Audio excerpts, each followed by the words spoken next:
সংলগ্নকৰণৰ প্ৰক্ৰিয়া এতিয়াও শেষ হোৱা নাই। সেইকাৰণে আমি অৰুণোদয় হয়তো আজি আমি দিলে 15-20 হাজাৰ মহিলাৰ বেংক একাউণ্টত নাযাব পাৰে, কিন্তু আধাৰৰ সংলগ্ন কৰাৰ প্ৰক্ৰিয়া চলি আছে আৰু আপোনালোকৰ এই প্ৰক্ৰিয়াত যাতে সহায় হয় তাৰ কাৰণে এইবাৰ আমি এজন অৰুণোদয় সাৰথী প্ৰত্যেক সমষ্টিতে নিযুক্তি কৰি দিম। যেতিয়া আপোনালোকে অৰুণোদয় কোনোবা মাহত কিবা কাৰণে নাপাব, আপোনালোকে সেই অৰুণোদয় সাৰথী গৰাকীক সাক্ষাৎ কৰিব পাৰিব। তেওঁৰ নাম, মোবাইল নম্বৰ আমি গোটেইখিনি প্ৰচাৰ কৰি দিম আৰু তেওঁলোক আমাৰ সমষ্টিৰ ব্যক্তি হ'ব। আপোনালোকে তেওঁলোকক গৈ সাক্ষাৎ কৰিব পাৰিব আৰু তেওঁলোকে আপোনালোকৰ যেতিয়া অৰুণোদয় পোৱা নাই বুলি ক'ব, বেংকত ফোন কৰিব, বেংকে ক'ব যে এই একাউণ্টটো ষ্টেণ্ডাৰ্ড হৈ থকা নাই, KYC হৈ থকা নাই, সেইকাৰণে পোৱা নাই। তেওঁ গৈ বেংকত সমস্যাটো সমাধান কৰি দিব। বোলে নহয় দিছপুৰৰ পৰা আপোনালোকৰ টকাটো অহা নাই, দিছপুৰক সুধিব যে কিয় টকাটো অহা নাই।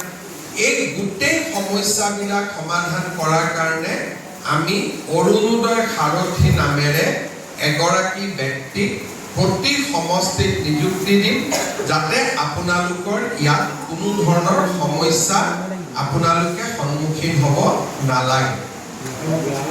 দ্বিতীয়তে, অৰুণোদয় আঁচনিখনক আমি পৰৱৰ্তী পৰ্যায়ত আৰু বেছি ডাঙৰ আৰু বেছি জনদৰদী কৰি তোলাৰ বাবে কিছুমান নতুন নতুন কথা আমি চিন্তা কৰি আছো। এতিয়া মই বহুত ক্ষেত্ৰত দেখোঁ যে মোক কিছুমান মহিলাই কয় যে মামা, দাদা আমি অৰুণোদয় পোৱা নাই। মই কওঁ কিয় পোৱা নাই, আপুনিতো পাব লাগিছিলে।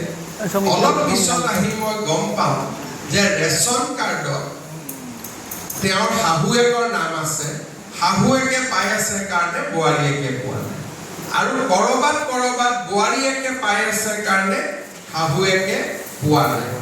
সেইকাৰণে বহু মহিলাই অৰুণোদয় নোপোৱাৰ অভিযোগো চলি থাকে। পৰৱৰ্তী সময়ত আমি এনে পৰিয়ালসমূহকো কেনেকৈ যোগ্য মহিলাগৰাকীয়ে অৰুণোদয় পাব পাৰে তাৰ বাবে আমি ব্যৱস্থা লওঁ। দ্বিতীয়তে, নিৰ্বাচনৰ সময়ত মই যেনেকৈ কৈছিলোঁ যে আমি লাহে লাহে অৰুণোদয় পুঁজিৰ যিটো আজি আপোনালোকে 1250 পাই আছে, তাকো আমি লাহে লাহে ইয়াক বঢ়াই লৈ যাম।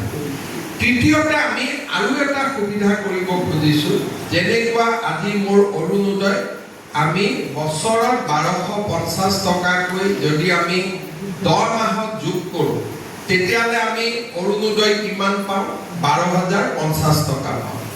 লগত যদি আৰু 2 মাহ যোগ কৰি দিওঁ, তেতিয়াহ'লে আমি 15,000 টকা পাওঁ। কিন্তু কাৰোবাৰ যদি প্ৰয়োজন বোলে মই 1250 টকা পাওঁ, কিন্তু আজি মই তৎকালীনভাৱে মোক 2000 টকা লাগে, 3000 টকা লাগে, তেতিয়াহ'লে আপোনালোকক আমি এটা ভৱিষ্যতৰ দিনত সুবিধা কৰি দিম যে আপোনালোকে সুদত কাৰোৰ পৰা টকাটো ল'ব নালাগে। অৰুণোদয়ৰ পৰাই আপোনালোকে 2000 টকা আগতীয়াকৈ ল'ব পাৰিব। পিছত আমি 200 টকা কৰি আপোনালোকৰ পৰা অৰুণোদয়টো কাটি আমি গৈ থাকিম। নহ'লে পূজাৰ আগতে বা ল'ৰা ছোৱালী এডমিশ্যনৰ সময়ত আপোনালোকক কেতিয়াবা 5000 টকা দৰকাৰী হয়। এতিয়া আপোনালোকে 5000 টকাটো বিচাৰি পেলাই কাক যাব লাগে? কোনোবা গাঁৱৰ মানুহৰ তাত গৈ 5000 টকাটো সুদত ল'ব লাগে। কিন্তু আপোনালোকৰ অৰুণোদয় ইতিমধ্যে মাৰ্চলৈকে পাবলগীয়া টকা 7000 আছে বা 4000 টকা আছে। আপোনালোকে যিমান টকা বছৰটোত পাবলগীয়া আছে, সিমানখিনি টকা আপোনালোকে আমাৰ পৰা আগতীয়াকৈ খুজি ল'ব পাৰিব। আমি আপোনালোকৰ টকাটো মাহত কাটি গৈ থাকিম। তেতিয়া কি হ'ব? বিনা সুদত আপোনালোকে এডভান্স ল'ব পাৰিব। তেতিয়া বোলে মই অক্টোবৰ নৱেম্বৰ মাহৰ অৰুণোদয়টো মোক আজিয়ে লাগে, মোৰ ল'ৰা ছোৱালী কৰবাত এডমিশ্যন দিব লাগে বা কিবা বেমাৰ হৈছে, মোৰ ঘৰত বিপদ হৈছে, আপোনালোকে অৰুণোদয়টো আমাৰ পৰা আগতে ল'লে, আমি আপোনালোকক মাহত কাটি দি থাকিলোঁ। তাৰ মানে 15,000 টকাৰ 10,000